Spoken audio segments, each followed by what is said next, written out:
evening, wherever you are. Welcome to today's live. My name is Tonya, Selfcare Maven, helping Black women everywhere look better, feel better without the altar of other people's expectations. Welcome. Today is a topic that I'm really passionate about when it comes to Black women, especially if you're a Black woman considering moving abroad. You need to tune into this because today's topic, while related to self-care, this is an aspect in today's live where I'm going to be diving into a critical but often overlooked aspect of self-care for Black women considering moving abroad, or Black women who are already in the process of moving abroad, and that relates to community and decolonized thinking. Yes, community and decolonized thinking. This is a topic that came to the forefront for me after observing some posts in a number of online communities, expat communities, and I thought it's something that we need to really talk about as Black women and as a collective. Now, moving overseas isn't just about having your finances, passport, and dreams in order. It's also about building reciprocal, supportive communities that can offer mutual aid and support and safety when things get real, when life starts lifing. We all have instances where we need help. And we, the more we have this conversation, the more I hear about our people collectively talking about moving abroad. That's, been the trend for the last couple of years, especially when you consider the political climate that we're currently in. This is something that is coming to the forefront. And the more we have these discussions, the more we need to be willing to do the work so that we don't continue with maladaptive practices and behaviors. Today, we're going to be touching on and unpacking a little bit of the harmful impact of internalized capitalism, respectability politics, and Americana ideology, especially when it shows up in the form of judgment towards other Black women in crisis, in particular. From GoFundMe posts to desperate calls for help in expat groups, we're going to touch on, the real questions. The real questions we should be asking is not where is, did they not plan enough or what have you? We need to be asking the real question of where is their community? How can we support, not shame?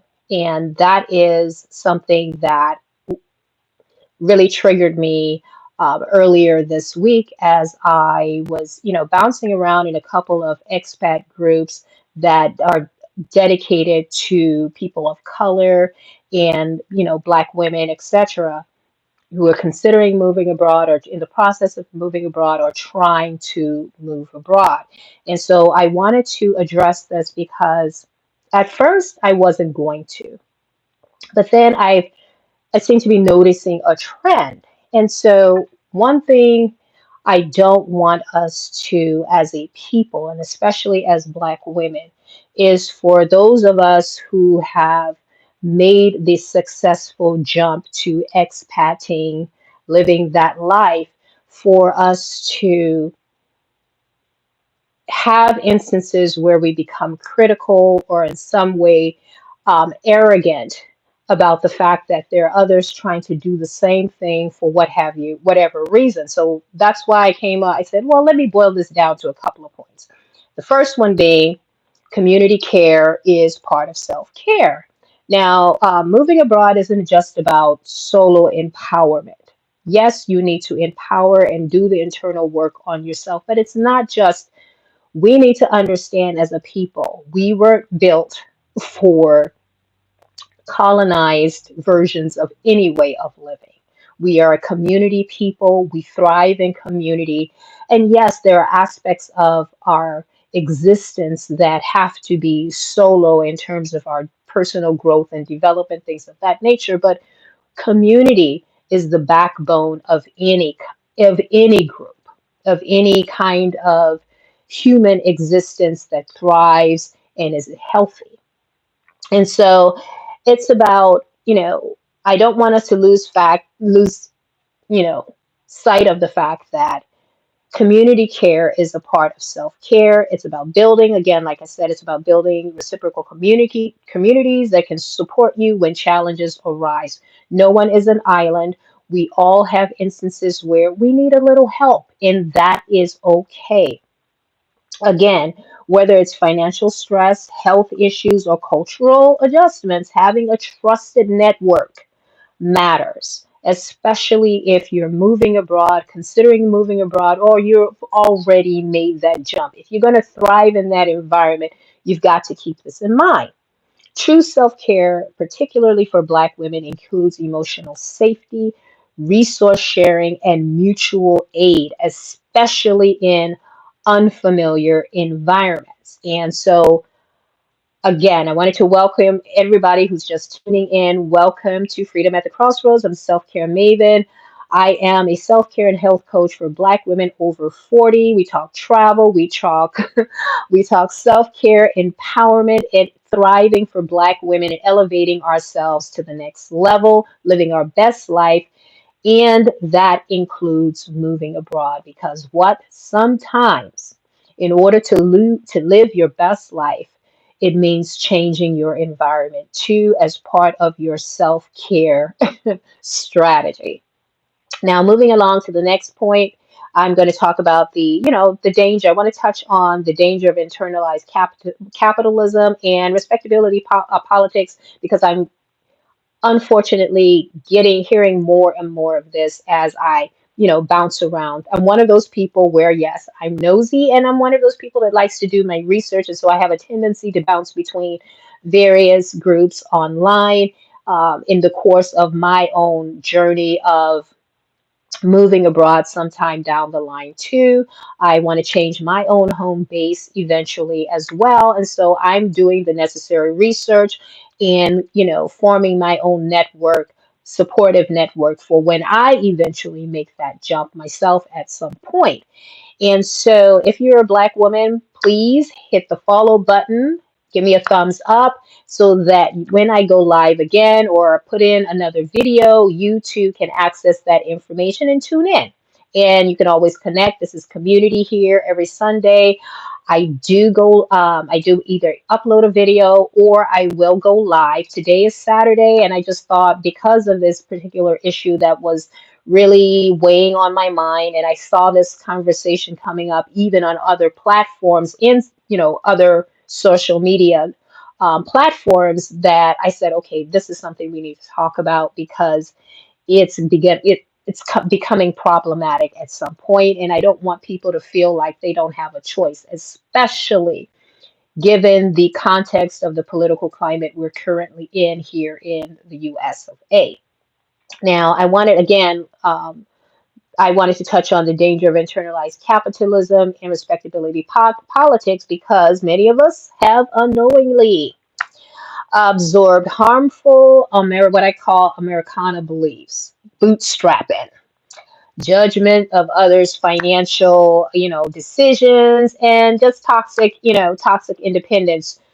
And my point is, when we judge other Black women for seeking help via things like GoFundMe, because that was one of the topics, people, having GoFundMe, Facebook posts asking for assistance because either they ran out of funds or something catastrophic happened overseas and they need support. And when we do these things, when we judge, and have give our 2 cents that aren't helpful, and they aren't helpful because if you're not offering any solutions, if you're not offering any support, or if you have nothing good to say, in the words of my mama, if you have nothing good to say, don't say anything at all. And that speaks to also a level of self-discipline if that's a problem for you. So uh, my issue, again, like I said before, is if um, falling back into these harmful mindsets because unfortunately, we all absorb, we live in an environment, we don't exist in bubbles. And so when you're constantly bombarded by institutional racism, all kinds of discriminatory practices, generation after generation, we can't lie to ourselves and say, hey, I need to unpack this ish and I need to do some internal work so that I can be healed and move on and have the right mindset, not just as a Black person, but there's a level of healing and growth that needs to happen when you are living in a toxic environment. Let's call it what it is. This is a toxic environment. And so you're going, in order to leach out that poison, you need to do the internal work. One, recognizing that on some level, we have internalized that. Okay, I'm just reading here. Stop at the races, and there aren't any whatever that is. I don't quite follow that. But anyway, as I said before, this is something that we all need to do, that decolonization work internally.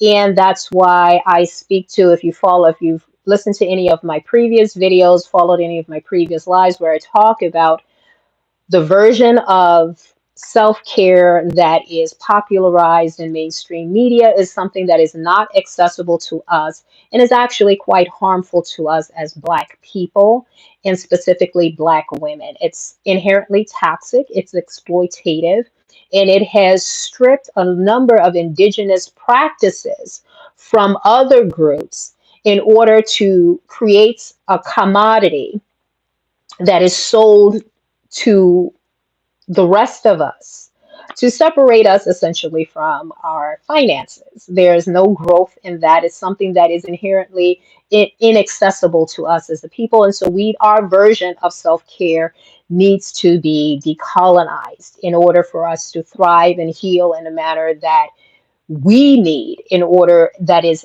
culturally relevant to us. So having said that, again, the danger of falling into these tropes and this whole notion of bootstrapping and rugged individualism, all of that is rooted in white supremacy.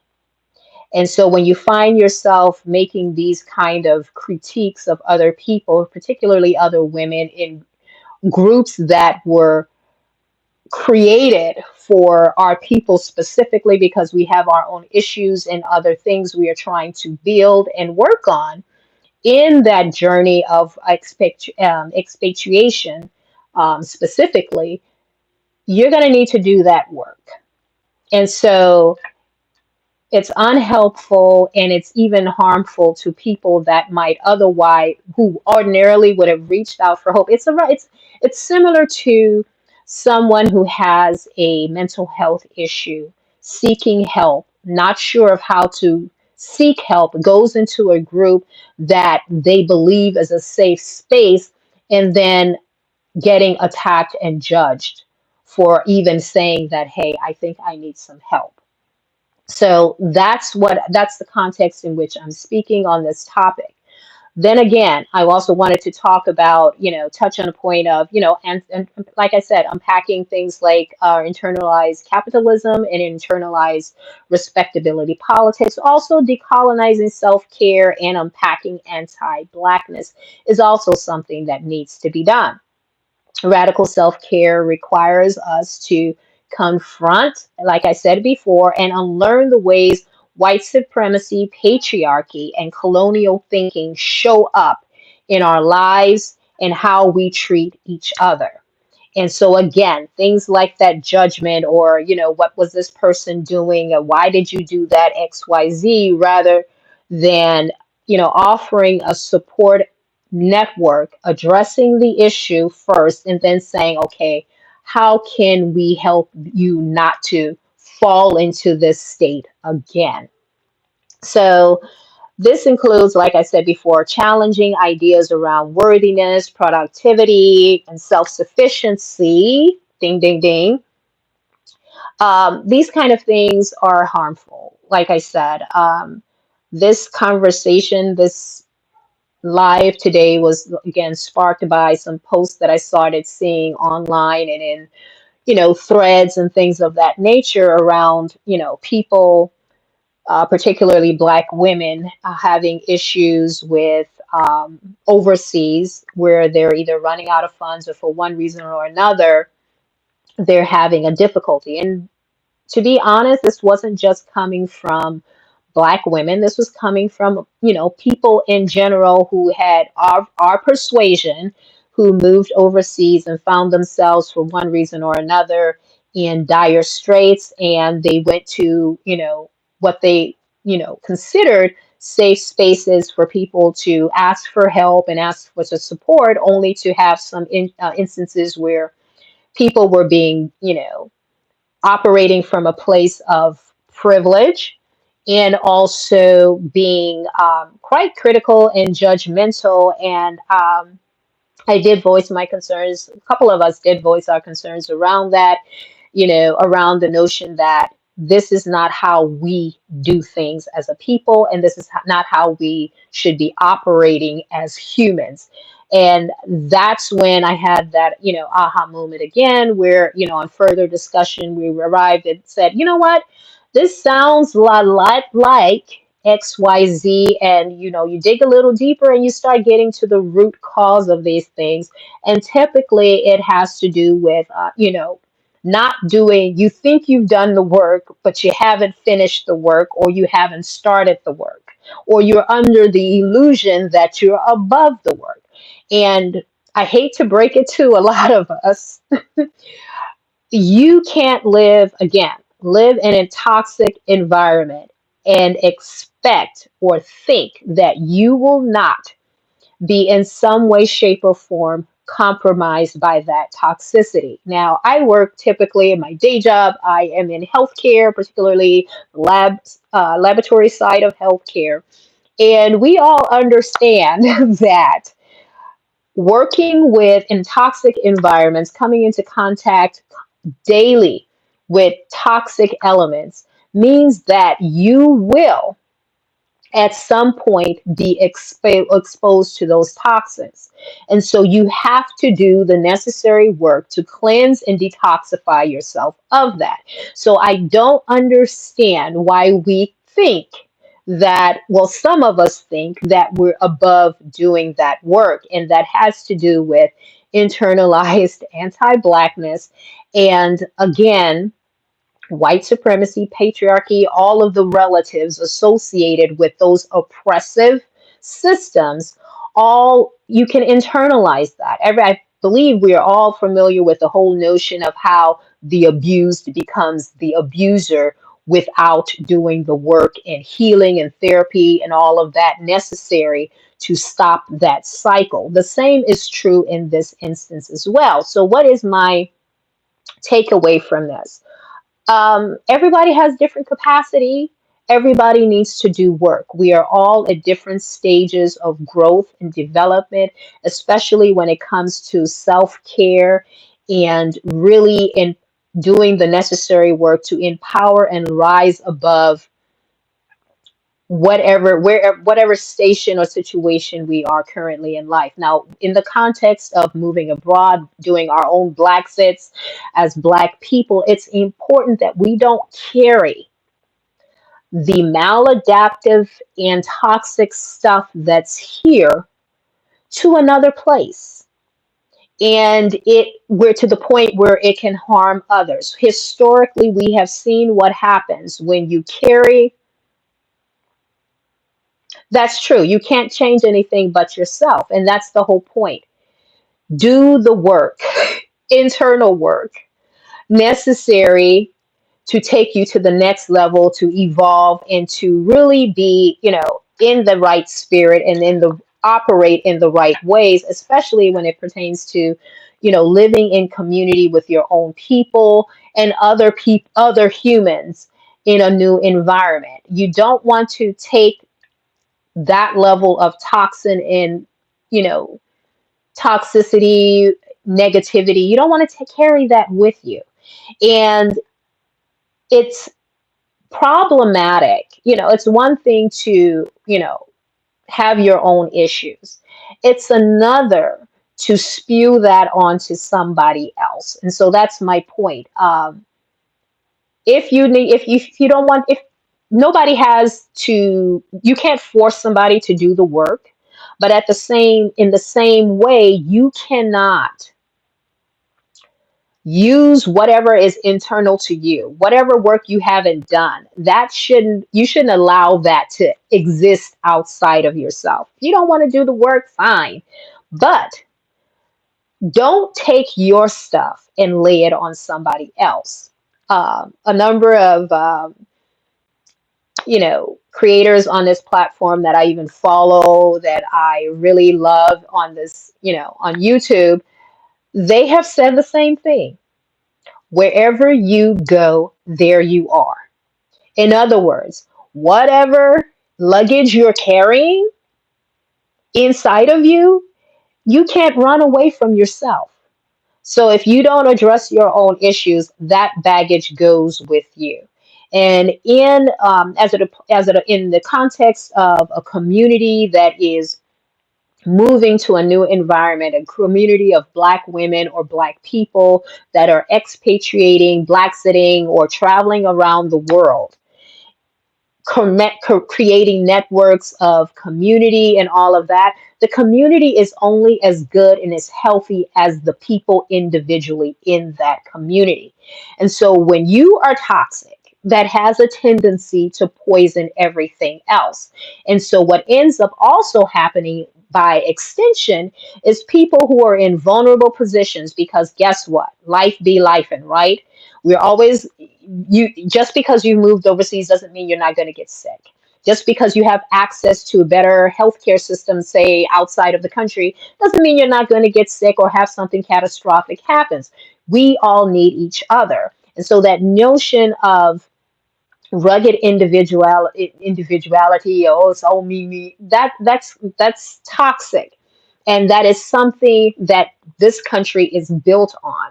And we see the consequences of that. So logically, why would you want to carry that outside with you? And again, spew that over everyone else. But the point being, if you know that you don't have the emotional bandwidth to be supportive to other people, you just, you got yours, you're good, you're doing what you got to do, you don't have the bandwidth to help other people, or you don't have the space to, you know, support other people in their times of need, that's fine. That's valid. No, we don't all have the capacity or the bandwidth for that kind of ministry, that kind of labor.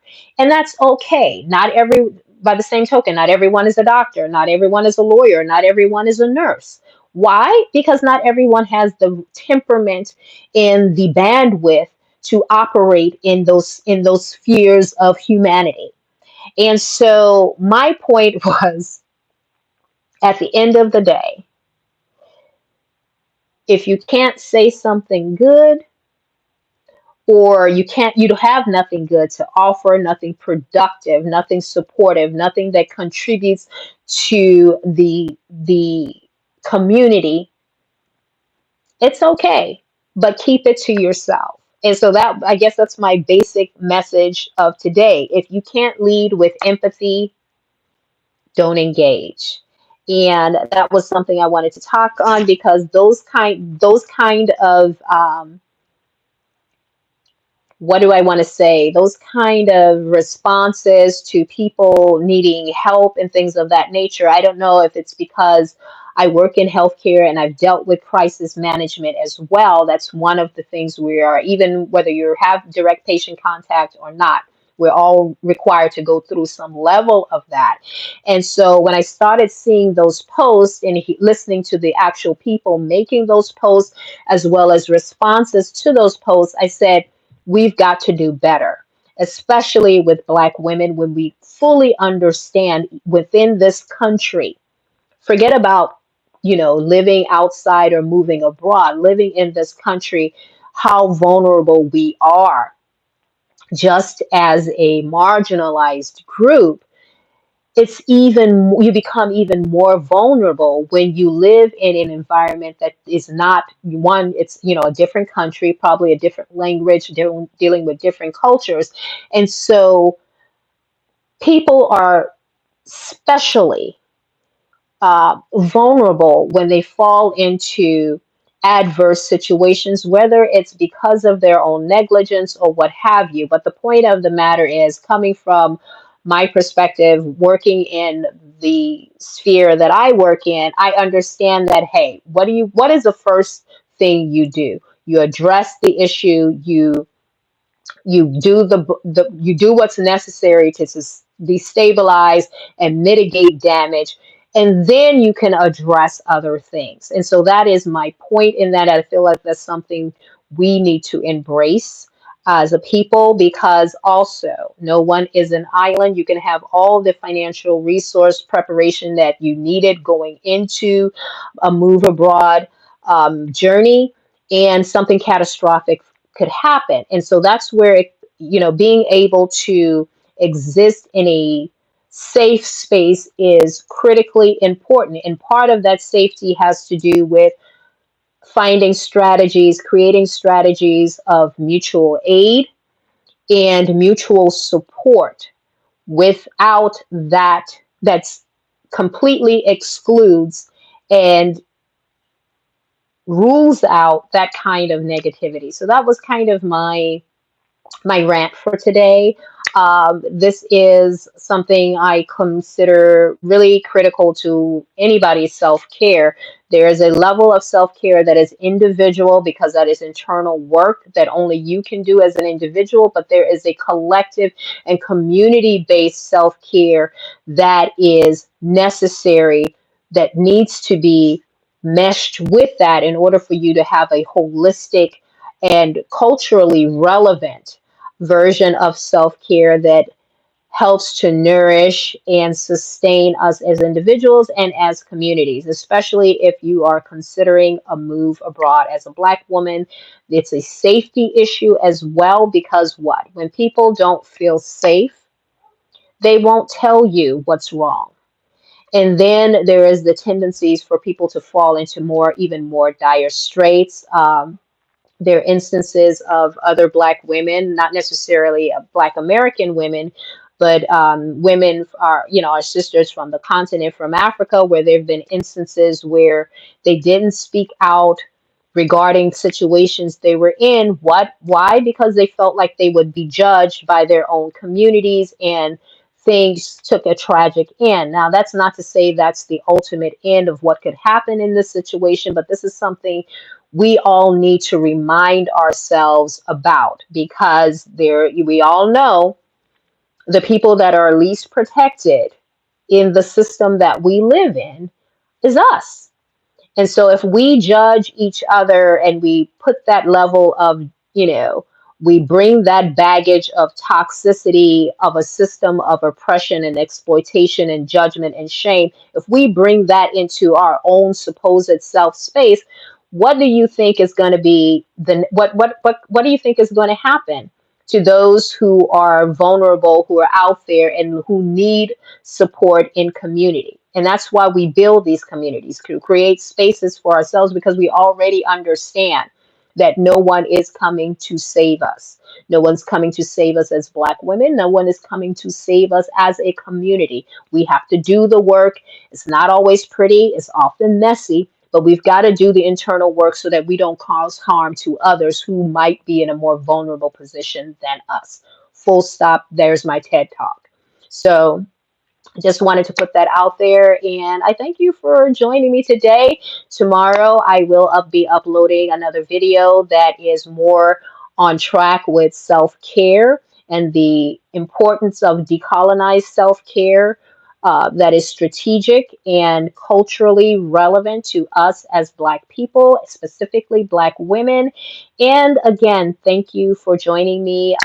This is something I feel is important. Community care is very important. It is a necessity for us as humans. It is necessary for us as a people. This is something that we are reclaiming as a people community care. This is something that an aspect of self-care that for us were often stripped from us as Black people.